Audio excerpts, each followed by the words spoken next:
Hello, welcome back to Ready to Redo, where each week we're mixing mediocre humour with redoing education.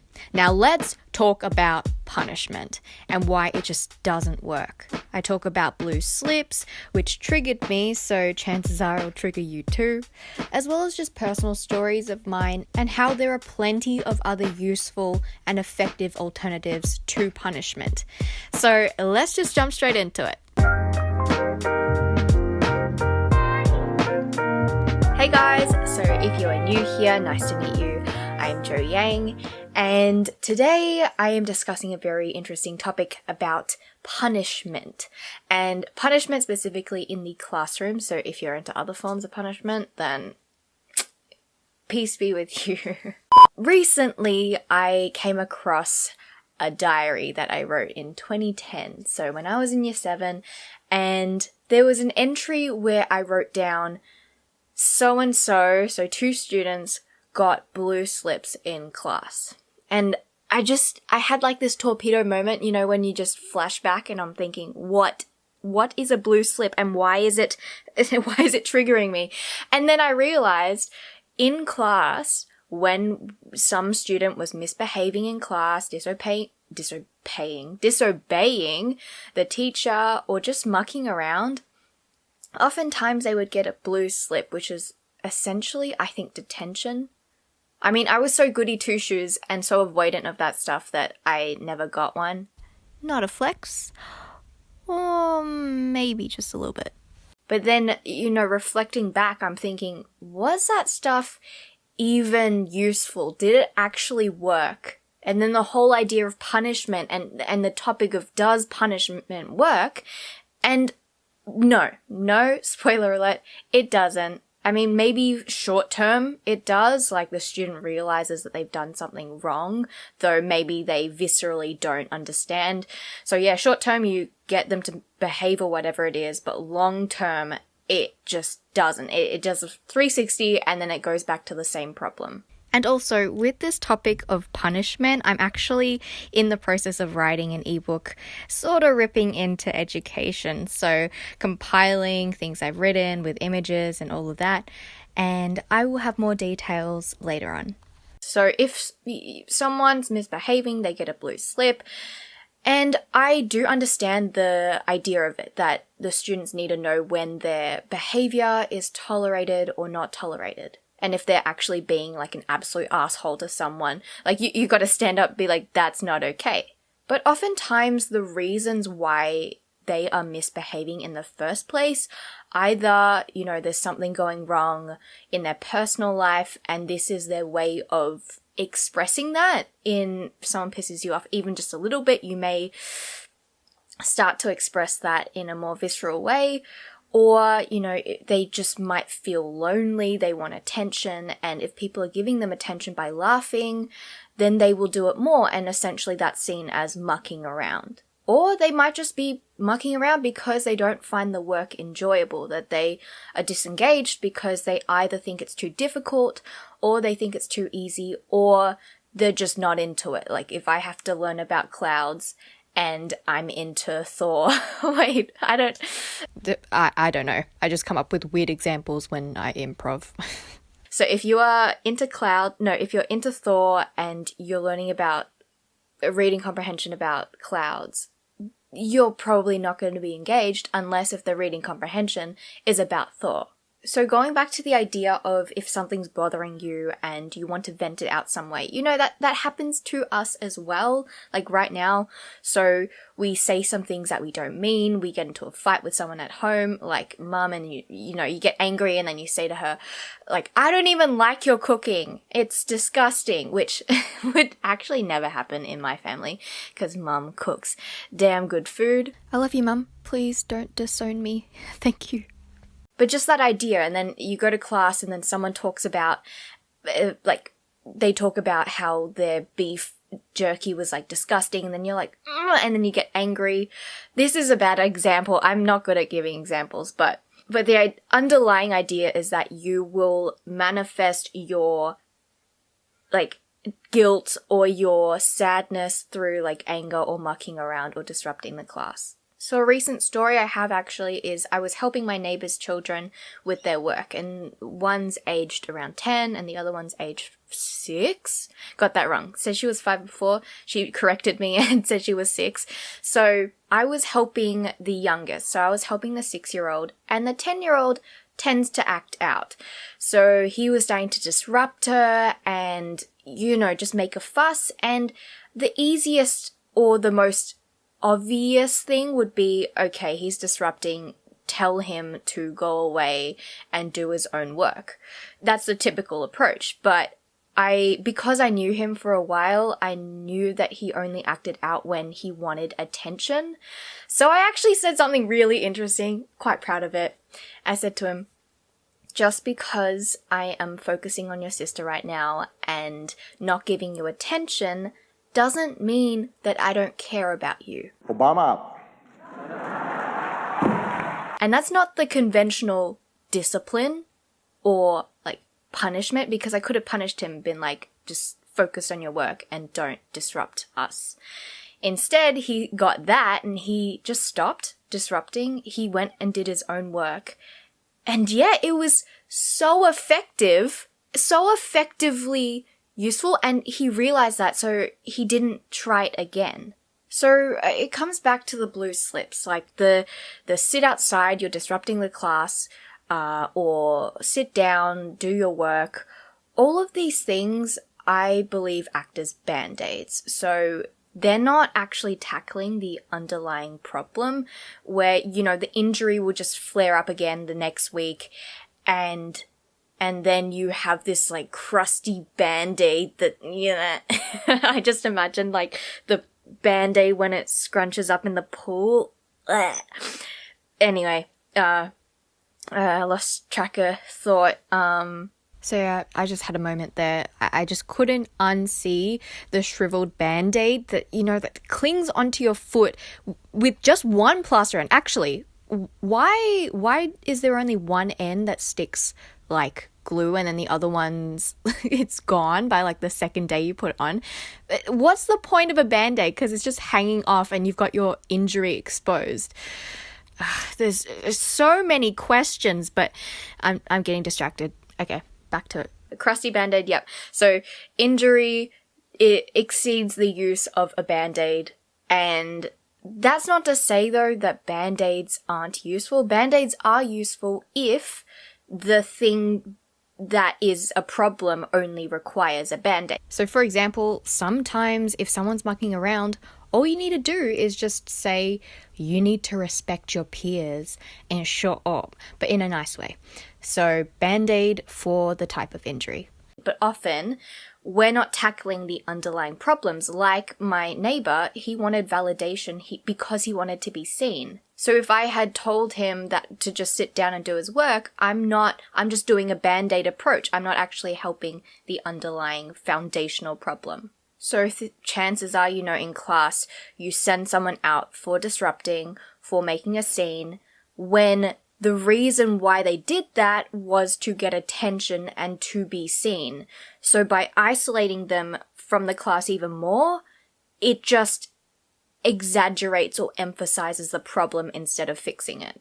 Of course, though, it is really difficult for teachers. I am speaking from a student's point of view, though, fun fact, I am going to start a Masters of Teaching next year with TFA. But anyway, so it helps short term, you are creating a peaceful class in the moment. And it is hard because I have not experienced trying to control a class of 30 or something like that. But long term, you aren't going to get effective results. It's just going to do, again, what I said before, a 360.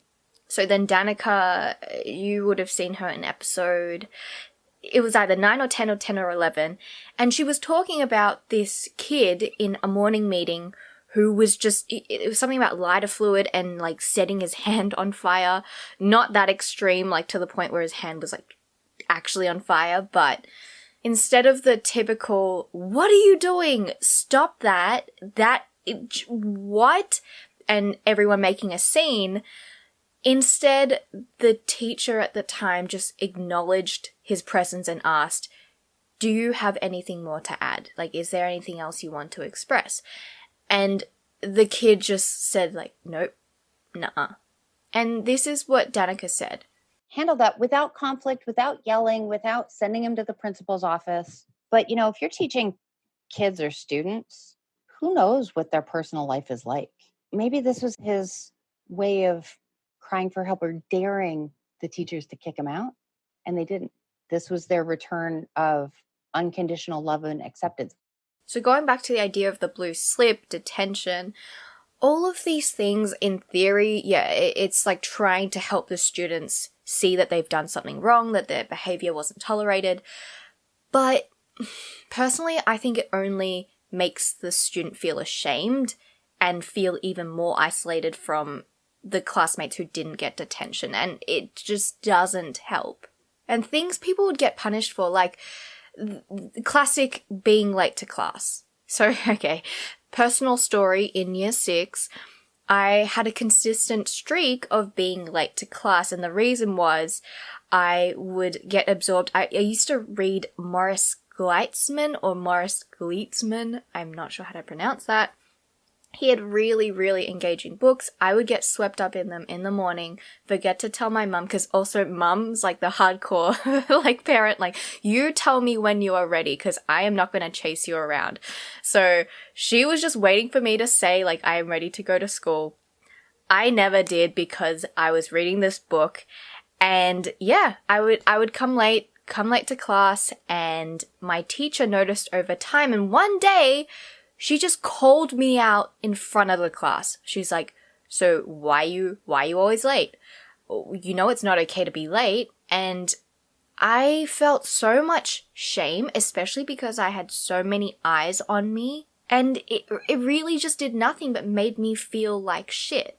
Whereas the teacher could have pulled me aside at the break, or like before or after, no, not before because I was late, after school, and been like, I've noticed that you've been late for a few days or a week. I don't know how long it was. Is there something wrong? Like, is there something that I should be aware of to help you out? And if she had done that, she probably would have found out that I was reading. That's the reason why I was late. That's educational. Like, I was reading, enjoying myself, and a solution which didn't include judgment could have been made. And this comes down to a really important concept, which is judgment versus curiosity. So if we're more curious about why someone is doing the thing that they are doing, it cuts to the foundational reason more quickly than instead just judging face value and punishing what you see. So I was talking to a friend about this, and she was like, yeah, I got detentions because I was consistently late. And that didn't change her habit of being late. She just kept getting detentions. And again, this idea, they're trying to teach you that, it's not okay to be late. What if you have an important job interview in the future and you are late? Then you've just totally missed out on it. And so the intentions are there. I remember I think my chemistry teacher in high school, cannot remember, but some teachers would close their door on time and not let you enter the class and make you wait outside to essentially teach you a lesson to say that being late is not okay. And so you had these students who were a minute late even, a minute. They would wait outside, miss what the teacher was teaching us, and then after a while the teacher would open the door, the students would make their public walk of shame to their desk and start learning. And my friend said it best, where the one who got detention, was like, it's as if we are unworthy of learning if we come late to class. And that really got me thinking. They're not complementary, learning and being late. You can't punish someone if they're late by not learning. Cool, so I couldn't really English there, but what I meant is they're mutually exclusive.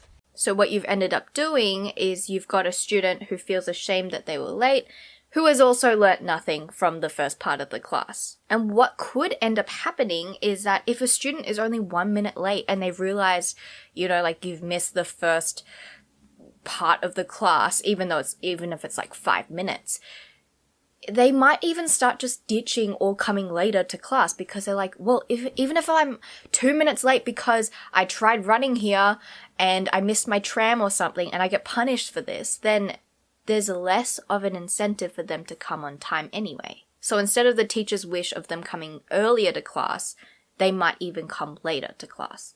And yeah, you don't know what the student's gone through. Maybe they just had an argument with their family member in the morning and lost track of time, or they were reading a book, lost track of time, anything, and you punish them with this. And I mean, what does it help them do? So the thing is, teachers do have good intentions. They're not trying to sabotage us. Had to think about that one, but nah, teachers are the best, but the rules in which they have to work are just so constricted that this stuff just happens. If you're late to a job interview, it's going to be really bad because you missed out. But the severity of a job interview versus class, I mean, like, students won't get that visceral emotion attached to this because missing the first part of class is not that important to them compared to missing out on something like a job.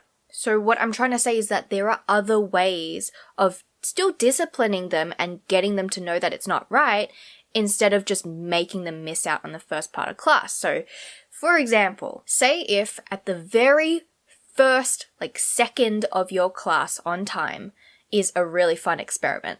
Super fun. You learn about, dead bodies and, I don't know. I just watched Brookyln Nine-Nine yesterday and, it had the episode where, who is it? Santiago and, oh my god, I'm blanking. Santiago and Diaz showed the students the dead bodies. That's where I got it from. Who wants to see a picture of a dead body? And say if that lasted only for 5 minutes at the start of class, and then you were late, you come into class and everyone is talking about the dead bodies they saw. What are you gonna feel? You're gonna feel FOMO and angry and upset at yourself that you were late. No one is punishing you, right? You're allowed to come into class, just duck in at any time. But the punishment is that you are upset with yourself. No one else has to be upset at you. Now you have an emotional connection. It's visceral. You won't make the same mistake next time because you want to see that cool experiment. I don't know why I'm linking experiment with dead bodies because cadaver. Say if you had a cadaver for 5 minutes in the morning. You don't want to miss it. So that's just an example of how we can, treat students more just like people who make mistakes and not to punish them to teach them a lesson. And I basically just want to end with the fact that we need to be more empathetic towards students, to understand that they are just like us, that we have, we make a lot of mistakes and we have many flaws, and we sometimes do things that we don't mean or don't really explain what we're feeling inside. So trying to dig deeper to the foundational reasons why someone is disrupting the way that they are. To realize that punishment in itself is not a long-term solution, and to view things with curiosity and just trying to ask yourself why. Why is the person doing what they are doing? Instead of the very easy alternative, which is to judge them and just punish their behavior. This really extends, while I'm saying this really extends to a lot of things beyond education, crime and prison and, I won't go into that, but yeah, essentially just treating people like humans, treating them with respect. So that is all. That's all I wanted to rant about today. I hope you enjoyed it a little bit. I had if you hear jolts in my speech during this, it's because I had 10 thoughts and I wanted to say them all. So yeah, hope you enjoyed and I will see you next week. Bye! Thanks for staying till the end. So if you have any feedback or even some new topics that you want me to cover or just anything, please email itsjjyang@gmail.com. I would love to hear from you. And yeah, see you next week.